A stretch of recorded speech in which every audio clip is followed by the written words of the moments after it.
Guys, it's Bridget. Welcome back to my channel. Hope you're all having an awesome day, and today we are going to do my 2019 makeup predictions and in the beauty space overall what I think 2019 is going to be like for us, and maybe the end of this year I'll be right. So without any further ado, let's jump into the video.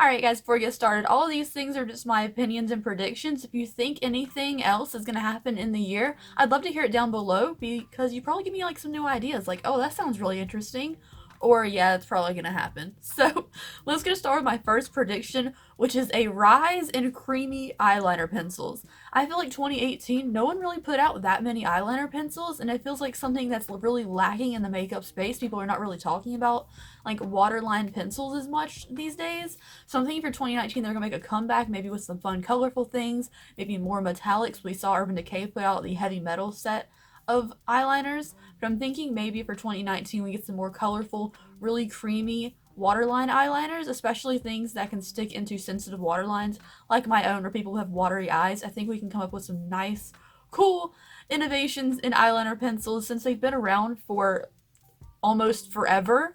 I think it'd be really cool to see some like nice new creamy formulas that actually stay. The next thing, I'm not really sure it's considered a trend because it's a procedure, but since like Kylie got her lips done and that became like a huge trend to get your lips done, I really predict a lot of jaw and chin procedures. So like I have like a little bit of fat under the neck, people would get it to like make their chin more pronounced. You see it a lot on Instagram of like these plastic surgery places giving people more pronounced jaw lines, reducing the chin fat underneath and making like a really chiseled out jaw. So I really think like chin and jaw procedures, I believe most of them are chin procedures to make this more angled. Angled is not a word, but I believe that's going to be a huge trend for 2019. It's a more pronounced jawline through cosmetic procedures, especially since this kind of procedure is just an injectable and people are really fast to get injectables. I think that'll be a huge trend personally. I would love to get it done, but I'm a little bit of a wimp, so I don't know. The next thing I'm going to predict is small eyeshadow palettes. I think I am one of those people who always talk about liking small eyeshadow palettes, but I see a real big need for it as far as like Sephora and Ulta go. There are a ton of like larger wide palettes like Morphe palettes coming out. Then you see someone like Huda release those little tiny 9-pan small palettes and they did really well. So I'm thinking you're going to see more palettes like that this year, especially because like makeup storage and everybody's been collecting makeup in the past couple years needs more storage space. I think small palettes are going to do really well. The palettes that are new from like NYX and Huda and Physicians Formula, those palettes are doing really well and they're really easy to source. So I think smaller palettes, like mini palettes with a really cohesive color scheme, are going to be great during 2019. The next thing I'm going to predict, I saw in a video from Atlee where she did like the multichrome on the eyes and it was an absolute fail from Chaos Makeup. But I think that people can get the formula right. That'd be really cool. We did a lot of duochrome products on the eyes during 2018. I think 2019 maybe we'll do more towards the multichrome if they can get the formula right. I think it's really cool. It's going to match a lot because there's so many different shifts in it. And I think that'd be really awesome. I also believe we're going to see multichrome on the lips a lot on Instagram just because it is really flashy and really cool for pictures. I'm not sure we'll see an everyday makeup, but for Instagram, I think multichrome is going to be really big. Another thing, since we're talking about shiny stuff, is metallic packaging. I think we're going to see a lot of metallic packaging in 2019 just for people like, there's so many makeup brands and then you have metallic packaging and it really makes your thing look more flashy and try to sell it to people. So I do think metallic packaging is going to be really big in 2019. It sure was in 2018, especially with like brands like ColourPop and putting colorful rainbow packaging out. There's so many brands that put out metallic packaging, but I really think it's gonna be heavy in 2019 just to try to get the audience's attention, get the consumer's attention, like, oh, this is such a beautiful fun palette. Even if the colors inside don't necessarily match the packaging, I think that metallic packaging is gonna be really big this year. Another thing I want to see, but I'm not sure we're going to, I'm hoping we do, is more hydrating products. And what I mean is like more hydrating primers. I know there's already a lot, but in like hydrating primers that work for sensitive skin, as well as good setting powders with maybe a little bit of hydration, because I see a lot of people have the same issue I do, where when you pack on setting powder, it looks kind of dry and patchy or kind of just like not the cutest because it's just a dry powder packed on top of your dry skin. I think we're going to see a lot more hydrating powders hopefully this year. That's just my hopes.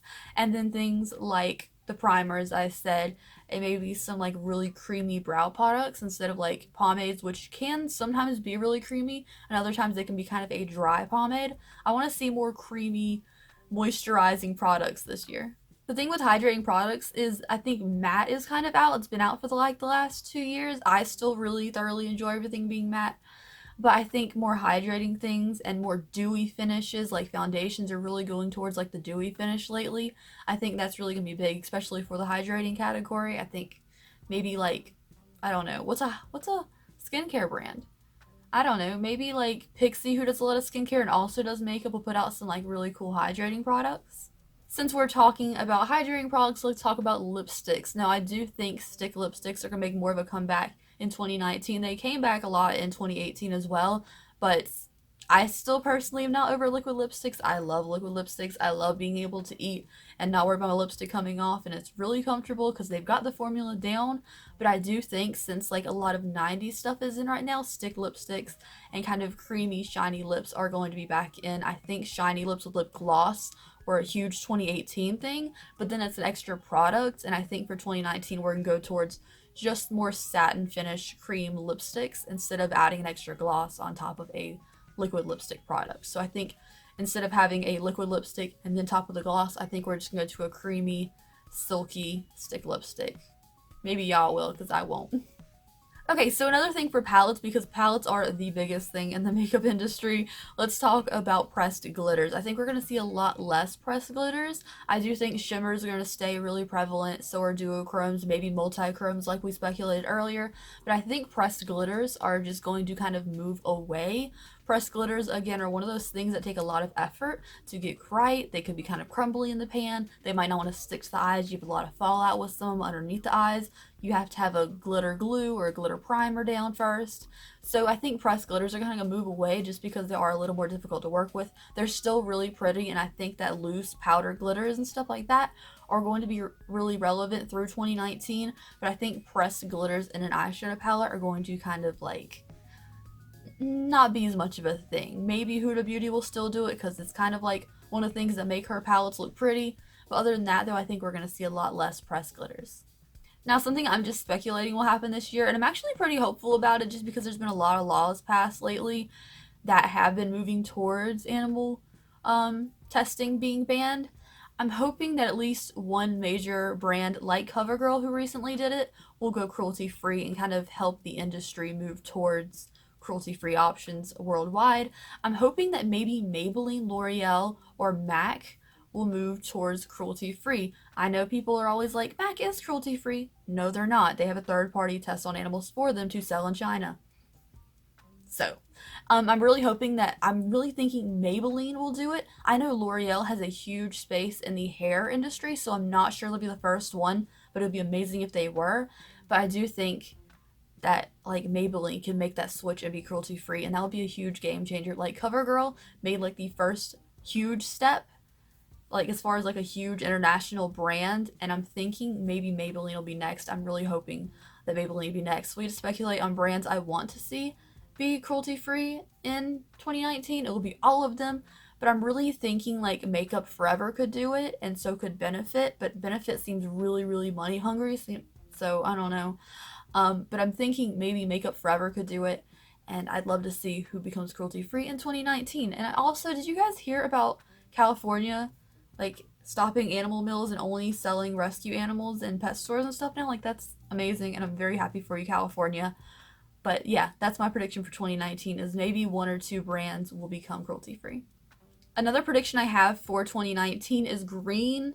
I'm wearing green today. I think green is going to be a really prevalent color for 2019. You already see it in like fashion and stuff. You see lime green becoming a lot more prevalent in like, oh, I see a lot of tech-based stuff and gaming stuff. Everything comes towards like more lime green, gray, and black color schemes. So I'm thinking green is going to be a really good color this year. I know a lot of people don't like green. I personally love it, but I think lime green will be the color of the year. Millennial pink was the color for 2018, but I think lime green is going to be 2019's color. And then for makeup industry, I think we'll see a lot more blue and green palettes. That's what I'm hoping for anyways.